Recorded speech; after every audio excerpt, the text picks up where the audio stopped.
जय माता दी दोस्तों। आप सभी का आसान राह में बहुत बहुत स्वागत है। सबसे पहले आप सभी को पुत्रदा एकादशी की हार्दिक शुभकामनाएं। भगवान श्री हरि विष्णु आप सभी की मनोकामनाएं पूरी करें। दोस्तों, पुत्र प्राप्ति के लिए पुत्रदा एकादशी पर व्रत करें और सुने पौराणिक कथा, क्योंकि पौराणिक कथा सुनने से पुत्र प्राप्ति होती है और बहुत से कष्टों से मुक्ति भी मिलती है। तो संतान देने वाली पुत्रदा एकादशी पर ये कथा जरूर सुने या फिर पढ़ें। तो दोस्तों, वीडियो शुरू करने से पहले आपसे एक रिक्वेस्ट है, अगर अभी तक आपने मेरे चैनल आसान राह को सब्सक्राइब नहीं किया है तो प्लीज़ सब्सक्राइब कर लीजिए। सब्सक्राइब के बाद बेल को भी प्रेस कीजिए ताकि आपको मेरे हर नए वीडियो की अपडेट मिलती रहे और आप मेरे वीडियो देख सकें। तो दोस्तों, भारतीय हिंदू संस्कृति में हर महीने की 11वीं तिथि को एकादशी का व्रत उपवास किया जाता है। यह तिथि अत्यंत पवित्र तिथि मानी गई है। प्रत्येक मास में 2 एकादशी तिथियां आती हैं, एक शुक्ल पक्ष और दूसरी कृष्ण पक्ष में। जो भक्त एकादशी का व्रत पूरे विधि विधान से करता है, उसकी समस्त मनोकामनाएं श्री हरि विष्णु जी शीघ्र पूरी करते हैं। तो दोस्तों, ध्यान से सुनिएगा संतान देने वाली पुत्रदा पौष शुक्ल एकादशी की व्रत कथा। महाराज युधिष्ठिर श्री कृष्ण जी से पूछ रहे हैं, हे भगवान, आपने सफला एकादशी का महात्म्य बताकर बड़ी कृपा की। अब कृपा करके यह बताइए कि पौष शुक्ल एकादशी का क्या नाम है, उसकी विधि क्या है और उसमें कौन से देवता का पूजन किया जाता है। तो भक्त वत्सल भगवान श्री कृष्ण बोले, हे राजन, इस एकादशी का नाम पुत्रदा एकादशी है। इसमें श्री नारायण भगवान की पूजा की जाती है।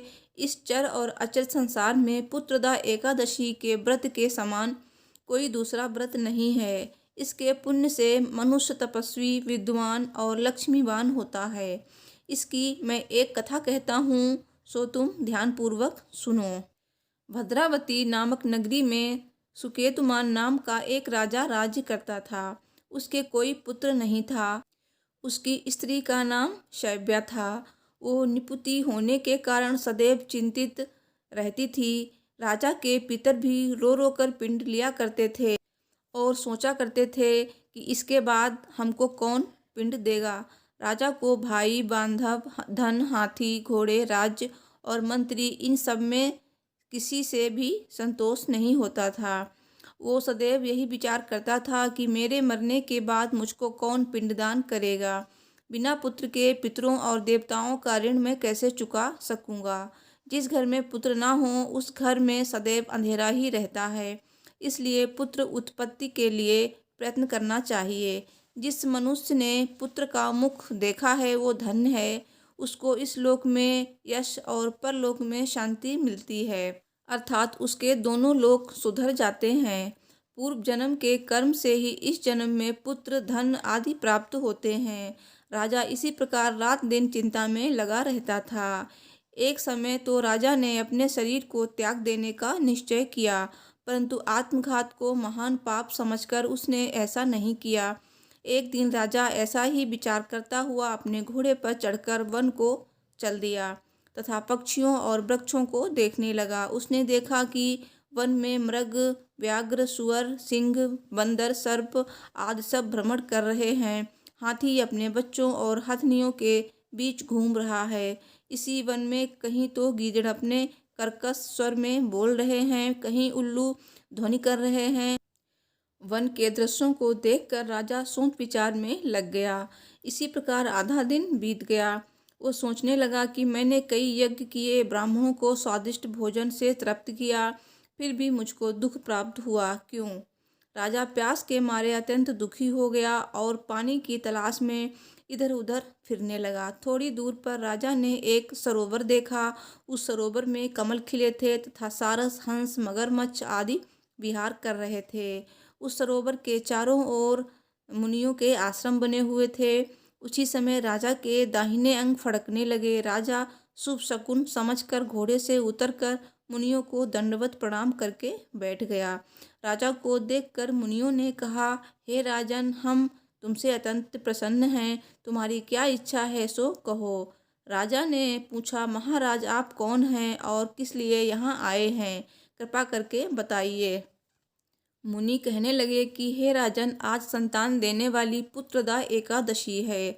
हम लोग विश्वदेव हैं और इस सरोवर में स्नान करने के लिए आए हैं। ये सुनकर राजा कहने लगा कि महाराज, मेरे भी कोई संतान नहीं है। यदि आप मुझ पर प्रसन्न हैं तो एक पुत्र का वरदान दीजिए।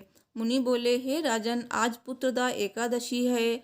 आप अवश्य ही इसका व्रत करें। भगवान की कृपा से अवश्य ही आपके घर में पुत्र होगा। मुनि के वचनों को सुनकर राजा ने उसी दिन एकादशी का व्रत किया और द्वादशी को उसका पारण किया। इसके पश्चात मुनियों को प्रणाम करके महल में वापस आया। कुछ समय बीतने के बाद रानी ने गर्भ धारण किया और 9 महीने के पश्चात उनके एक पुत्र हुआ। वो राजकुमार अत्यंत शूरवीर, यशस्वी और प्रजापालक हुआ। श्री कृष्ण बोले, हे राजन, पुत्र की प्राप्ति के लिए पुत्रदा एकादशी का व्रत करना चाहिए। जो मनुष्य इस महात्म्य को पढ़ता है या सुनता है, उसे अंत में स्वर्ग की प्राप्ति होती है। तो इस तरह ये कथा भगवान श्री कृष्ण ने युधिष्ठिर को सुनाई। श्री कृष्ण गोविंद हरे मुरारी, हे नाथ नारायण वासुदेवा। श्रीमन नारायण नारायण नारायण, भजमन नारायण नारायण नारायण।